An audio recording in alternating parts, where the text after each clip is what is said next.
guys, this is Kushi Azumi and welcome back to my channel.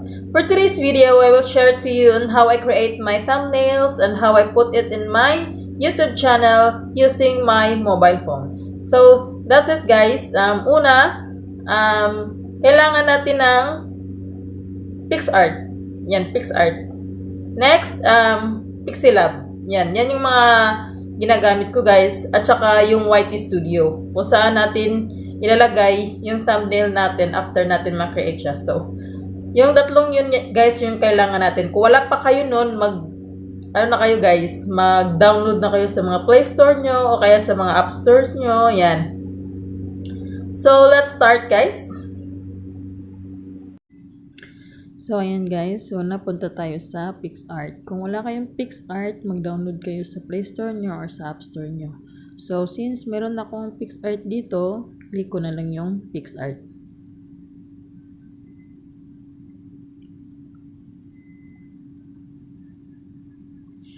So, ayan. I-click natin yung gitna, yung may plus na sign. So, hanap tayo ng picture. Hanap ng background. Kahit ano guys, yung picture na pang background. Yung gusto nyo. Or yung picture na i-edit nyo kahit ano.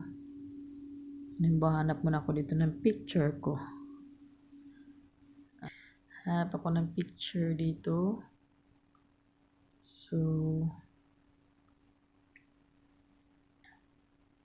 halimbawa ito. So, halimbawa ito. So, ikakrap natin yan siya. So, punta tayo sa cutout. Yung dito sa baba, hanapin nyo dito. Yan sa baba, hanapin nyo yan dyan ang cutout. So, itong may gunting yan ang cutout. Click natin yan. So, yan. Cutout guys. Click nyo yung, long press nyo bali, yung side na ikakat nyo. Yan. So, ayan. Tapos, click mo to. Yan lang pinili ko guys, kaya madali lang siyang i-crop. Tapos, check mo siya kung ito writing, dagdagan mo yung nawala. Ito naman siya eraser. Ito naman ito siya pang check kung malinis siya or may hindi siya na-crop or ganyan. So, okay siya. So, save natin.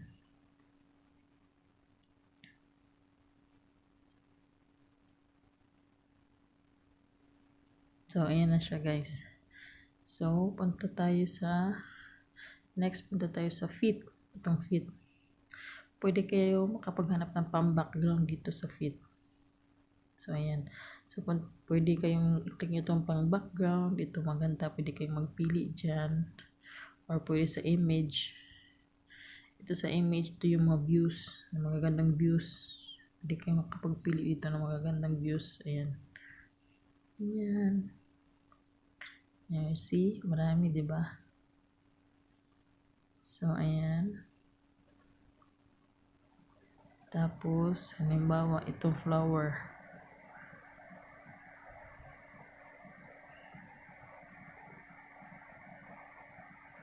So, see, ayan siya guys. So, paliitin natin. Yan yung parang kakasya lang siya sa thumbnail. Para sa thumbnail, ayan. Ganyan lang. Kayo na ang bahala guys kung gano'n siya kalaki, gano'n siya kaliit. So, ayan. Diyan, lagay mo na sa gitna. Kasi, ikakrap din naman natin yan mamaya. So, check natin. So, yan na yan siya guys. Tapos, save nyo. Kung gusto nyo lagyan pa ng ibang design, punta kayo sa sticker. Ito, sticker. Yan, mamili kayo dyan. Halimbawa, gusto nyo ng view. Gusto nyo ng flowers. Yan. Hanap kayo ng flowers. Flowers. Yan. Halimbawa, ito.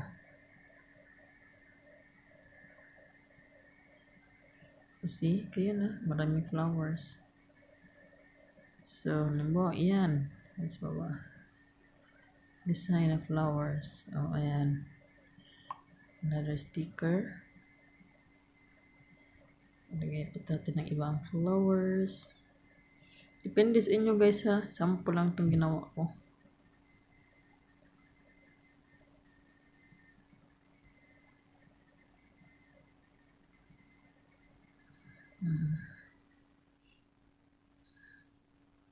Yun yung pinili ko guys. Kinuha ko lang yung flowers. May bungo. Actually, sample lang yun siya guys. Ayan. So, click natin okay. So, yan. Tapos, click natin to for save up. To save up. Yan. Click mo yung save. Tapos, save picture on your device. Tapos, done. Click mo yung done. Ayan. So, after that, punta tayo sa Pixilab. Kung wala pa kayo Pixilab, guys, mag-download na kayo ng Pixilab sa Play Store at saka, or sa App Store nyo.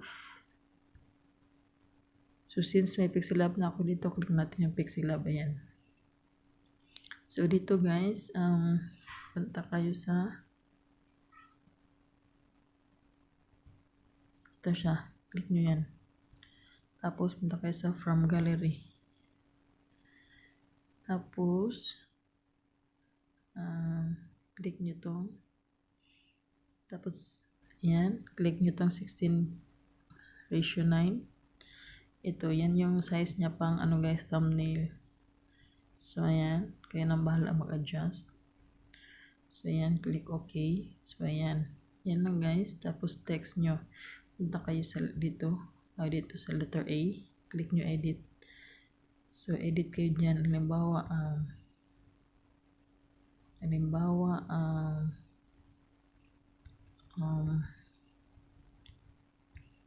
how to create thumbnails.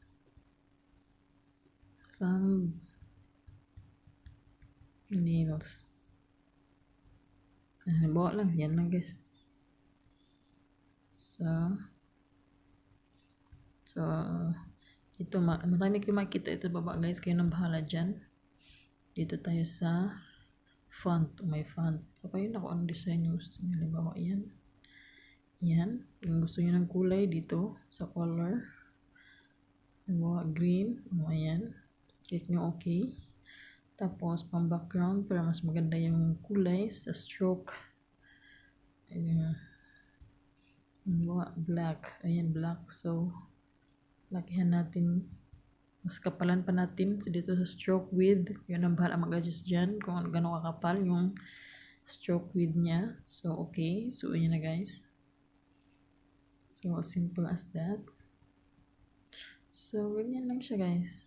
So, okay na yan. Per second, okay na yan. Sample lang. Save up. Save as. So, save to gallery.